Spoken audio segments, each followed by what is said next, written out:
On va s'intéresser à faire des calculs avec les pH. Donc, on va utiliser une formule. Donc, comme on a vu précédemment, dans la vidéo précédente, lorsque le pH est plus petit que 7, c'est acide. Ça veut dire qu'il y a peu d'ions hydronium.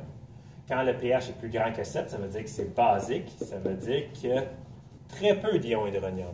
Donc, acide, beaucoup d'ions hydronium. Basique, très peu d'ions hydronium.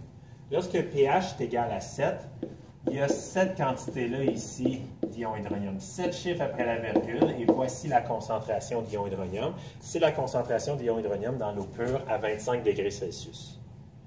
Donc, il y a une relation directe entre le nombre de pH et le chiffre que tu as après la virgule, puisque c'est la puissance de 10.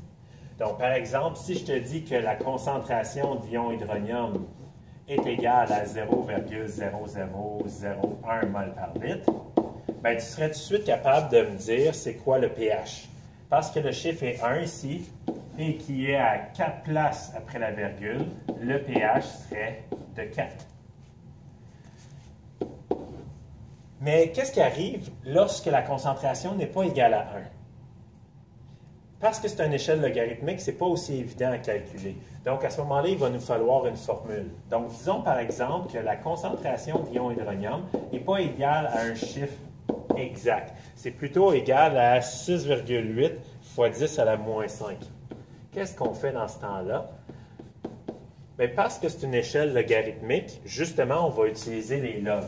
Donc, quand je vais calculer le pH, ça va être moins le log de la concentration d'ions hydronium. Et ça, c'est la formule qu'on va utiliser. Donc, si j'utilise cette formule-là, j'ai tout simplement besoin de rentrer ma valeur ici. Et assurez-vous d'utiliser votre bouton log correctement sur la calculatrice. Il y a certaines calculatrices qu'il va falloir rentrer la valeur, ensuite peser log, ensuite changer le signe.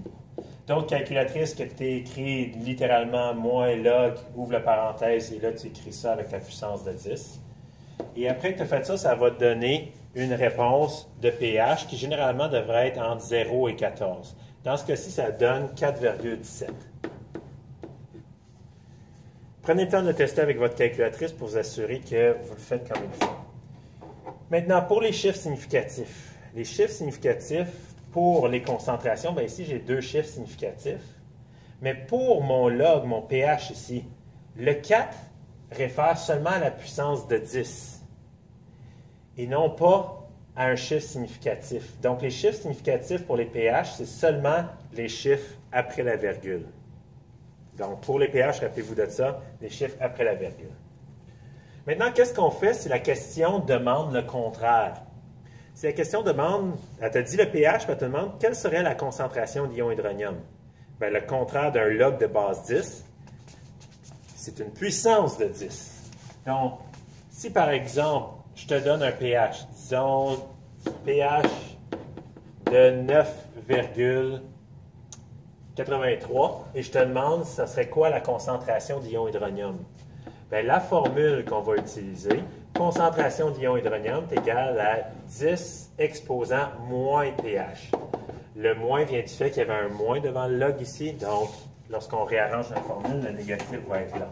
Donc ça, c'est la deuxième formule importante de cette section-là. Donc, encore une fois, c'est juste utiliser ta calculatrice, rentrer le pH, 9,83 comme exposant, et ensuite, ça va te donner ta réponse. Pas oublier qu'ici, il y avait seulement deux chiffres significatifs. Il y a seulement les chiffres après la virgule qui sont significatifs pour le pH, pas ceux avant. Donc, à ce moment-là, je vais avoir seulement deux chiffres significatifs dans ma réponse, 1,5 fois 10 à la moins 10 mol par litre. Donc là, maintenant, vous savez comment convertir la concentration d'ions hydronium en pH et comment convertir un pH en concentration d'ions hydronium. C'est quoi ça ou juste... hey, litmus paper, why so blue? Basic humor.